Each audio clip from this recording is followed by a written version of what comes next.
Bonjour à tous chers amis et bienvenue au potager avec Patou.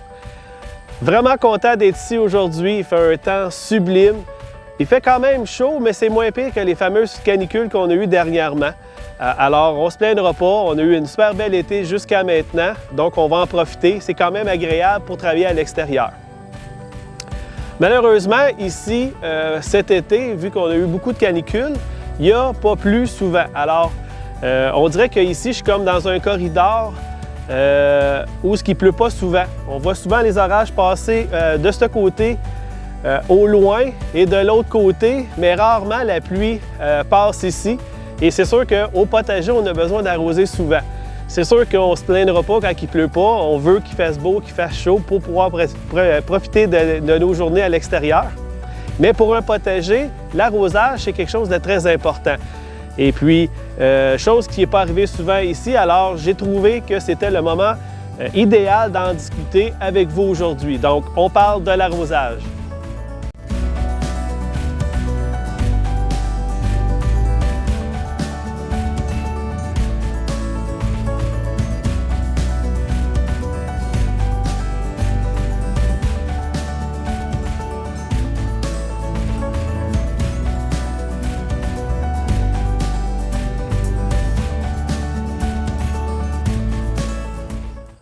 On voit et on entend souvent au potager qu'on a besoin d'une bonne terre pour cultiver nos légumes. C'est tout à fait vrai. Par contre, il ne faut pas négliger non plus que notre potager a besoin de beaucoup d'eau. Juste pour vous donner une petite idée de la quantité d'eau qu'on a besoin par mètre carré, c'est l'équivalent de 2 à 3 litres mètre carré par jour. Ça, c'est juste pour développer les plants au tout début. Par la suite, je vous dirais que ça va nous prendre de 4, 5, même jusqu'à 6 litres d'eau par mètre carré par jour au stade du développement des fruits. Donc, c'est beaucoup d'eau. Alors, on peut avoir une très bonne terre, mais si on n'arrose pas, malheureusement, il est presque impossible de faire pousser nos légumes au potager. Nos légumes sont constitués d'environ 80 à 90 % d'eau. Alors, c'est sûr qu'avec les grosses chaleurs qu'on a eues dernièrement, les canicules, le vent, il ne faut pas négliger non plus le vent, la terre s'assèche rapidement et on peut, en quelques jours, perdre toutes nos récoltes. C'est sûr que ce n'est pas tous les légumes qui ont besoin de cette quantité d'eau-là. Je prends comme exemple les petits pois, les fèves, les oignons, les échalotes, qui, eux, ont besoin de beaucoup d'eau, mais peut-être pas la même quantité. Quand on arrive aux légumes qui sont très gourmands, je prends comme exemple les betteraves, les concombres, les tomates, etc., eux vont avoir besoin de beaucoup d'eau. Mais grâce à l'eau, heureusement, nos plants vont pouvoir aller chercher toute la nourriture qu'ils ont besoin dans le sol, que ce soit les nutriments ou les minéraux. De là l'importance d'avoir aussi un bon sol. Des fois, on se pose souvent la question à savoir si on a besoin d'arroser après une pluie ou un orage. Je vous dirais que ça va prendre un arrosage qui est adéquat. Ce que je veux dire par un arrosage adéquat, pour moi, personnellement, il y a deux types d'arrosage. On a un type d'arrosage qui est en surface et on a un arrosage qui est de type en profondeur. On commence avec l'arrosage en surface, qui est environ de 2 à 3 pouces d'eau qu'on va ajouter au potager. Tant qu'à moi, ça ne sert pas grand-chose, à moins de vraiment vouloir cultiver les mauvaises herbes dans notre potager. En plus, la faible quantité d'eau va s'évaporer rapidement à cause des grosses chaleurs, à cause du vent. Alors, c'est sûr qu'on force les racines à développer en surface, qui est au même endroit que les mauvaises herbes. C'est sûr qu'à un moment donné, il va y avoir une compétition, il va manquer d'eau, les plants vont s'assécher rapidement. Maintenant, l'arrosage en profondeur, c'est l'arrosage que j'utilise ici au potager, qui est environ de 4 à 12 pouces. Mais je dis 12 pouces, mais ça pourrait être plus. Mais c'est juste pour vous donner une idée des profondeurs. L'arrosage en profondeur va vraiment aller forcer la racine à aller chercher son eau plus profondément. Plus que la racine va aller chercher son eau en profondeur, plus elle va développer son système racinaire. Donc, le plant va devenir de plus en plus gros et de plus en plus fort. Je prends l'exemple de la carotte. Plus la racine est longue, plus la carotte va grossir, plus vous allez avoir une belle carotte. Je prends aussi l'exemple des fameuses tomates.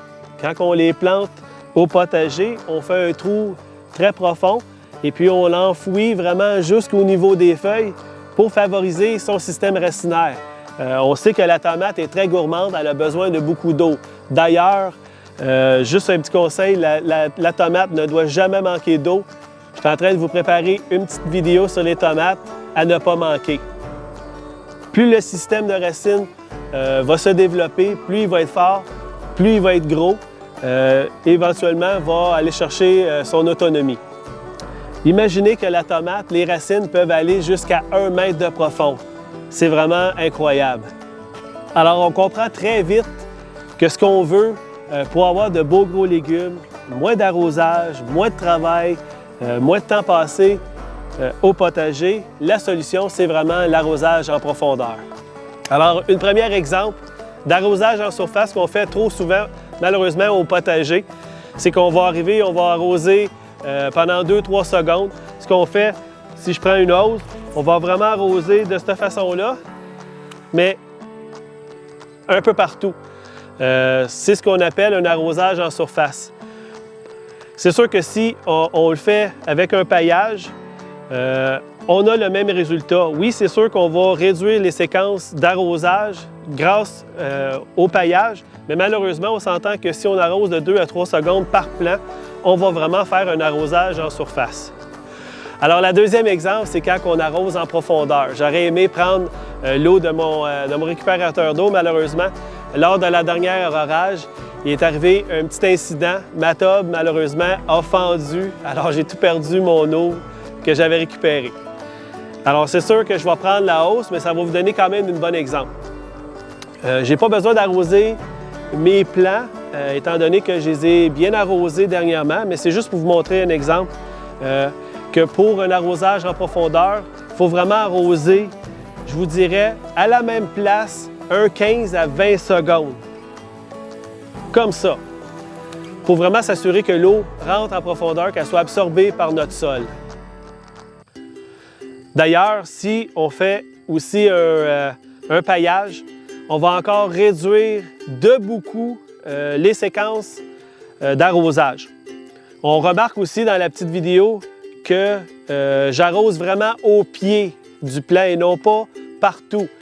Ce que je veux, c'est que je veux vraiment concentrer l'eau aux racines, aux plants et non pas aux mauvaises herbes alentour. C'est sûr que si on a un paillage, on a beaucoup moins de mauvaises herbes, mais on veut vraiment concentrer notre eau au pied du plant. On peut faire un petit test aussi à la maison. On se prend 2 petits pots de la grosseur que vous avez. Moi ici, j'ai pris des pots de 6 pouces. Je les ai remplis en laissant environ 1 pouce du rebord. J'ai compacté un petit peu ma terre pour avoir un peu sensiblement ce que j'ai au potager. On arrose abondamment à faible jet et puis on compte le nombre de secondes que ça va prendre pour que l'eau puisse commencer à sortir dans le fond du pot. Ça va nous donner une indication combien de temps et combien de litres d'eau qu'on va avoir besoin pour arroser chaque plant. Ce qu'on peut faire aussi, on peut prendre un pot maçon. On le remplit environ de la moitié de la terre et puis on remplit l'autre moitié avec de l'eau. On shake comme il faut pour vraiment tout mélanger et ceci va nous donner une indication comment percevoir quel est notre type de terre qu'on a à la maison. Si vous avez un sol très sablonneux, c'est sûr que les arrosages vont être beaucoup plus fréquents étant donné que l'eau va se drainer très bien. Si vous avez un sol qui est comme ici, comme j'ai, un sol très argileux, c'est sûr qu'on va avoir besoin de le décompacter étant donné que notre terre va être très compacte, très mal oxygénée. Alors c'est sûr qu'il va falloir travailler un peu le sol parce que l'eau ne sera pas capable d'être absorbée autant qu'un sol qui est bien structuré. Alors le meilleur des deux mondes serait bien sûr d'avoir un système d'irrigation que je n'ai pas présentement, malheureusement, mais c'est sûr que ça serait bénéfique pour moi. C'est sûr que si vous avez un petit potager à la maison, peut-être juste un petit récupérateur d'eau ou même l'eau de la ville carrément pourrait faire l'affaire.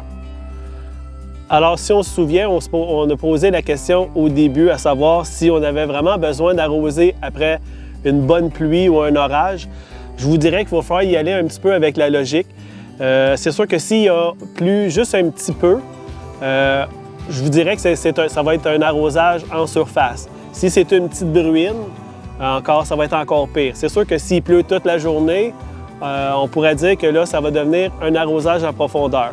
Pour ce qui est un orage, si c'est un orage qui dure 3-4 secondes environ, je vous dirais, c'est un arrosage aussi en surface. Si c'est un orage qui dure quelques minutes, mais vraiment très fort, de là, un arrosage en profondeur.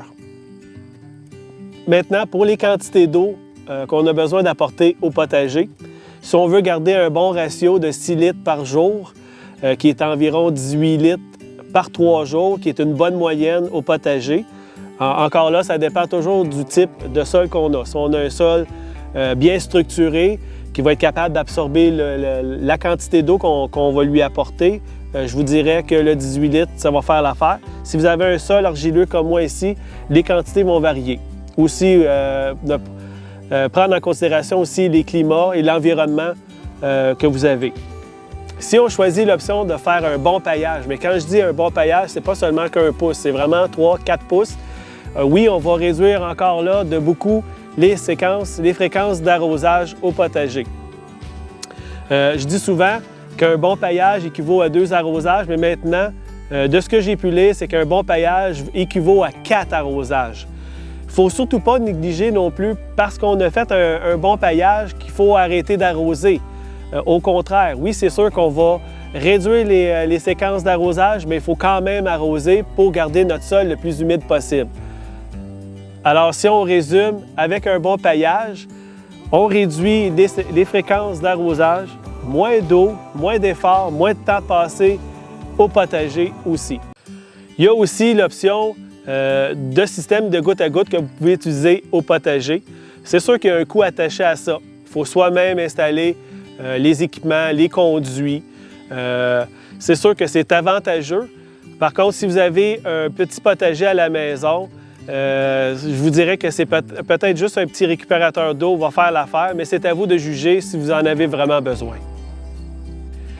Et la dernière qui, pour moi, est la meilleure, c'est de se mettre carrément les 2 mains dans notre sol en tassant le paillage si vous avez un paillage pour s'assurer si votre terre a besoin d'eau. Oui, il y a des instruments qu'on peut utiliser qui calculent l'humidité dans le sol, que j'utilise une fois de temps en temps, mais la bonne vieille méthode de mettre les 2 mains dans le sol, c'est la meilleure. Très important, si vous commencez vos semis à l'extérieur, en pleine terre, assurez-vous d'arroser fréquemment. Je vous dirais d'arroser le matin et le soir pour que vos semis ne manquent pas d'eau. Aussi, si vous avez arrosé durant le jour, assurez-vous d'arroser directement aux pieds et non pas sur les feuilles. Étant donné que le soleil est très fort et très chaud, on ne veut pas brûler nos feuilles. Alors, vraiment concentrer l'eau aux pieds de vos plants.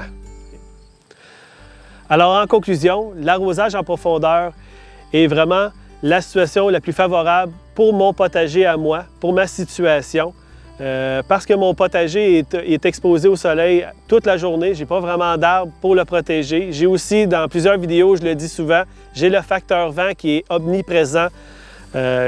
D'ailleurs, j'avais peut-être oublié tantôt de vous mentionner la quantité d'eau qu'on va apporter au sol. Si vous avez un sol dénudé, si je prends comme exemple 4 litres d'eau, prévoyez la même quantité en évaporation. C'est sûr que ici, j'utilise la méthode du paillage pour éviter l'assèchement de mon sol, les fréquences d'arrosage et passer beaucoup moins de temps au potager. Avec des tests qu'on a faits avec nos pots pour vraiment calculer la quantité d'eau qu'on a besoin, en plus de ça, le test du pot pour savoir le type de sol qu'on a va vraiment vous aider à savoir, à déterminer quel type de sol que vous avez et quel type d'arrosage que vous avez vraiment besoin. Alors, ceci conclut la vidéo d'aujourd'hui sur le fameux arrosage. Je voudrais vous remercier énormément de suivre ma chaîne, d'être là. J'apprécie énormément tous les commentaires, les suggestions que vous faites, vos expériences que vous apportez aussi à ma passion. Merci énormément de vouloir partager ma chaîne. Et si vous n'êtes pas abonné, faites-le maintenant, c'est gratuit. Donnez-moi un bon thumbs up et puis on se revoit dans une prochaine vidéo. Merci et bonne fin de journée!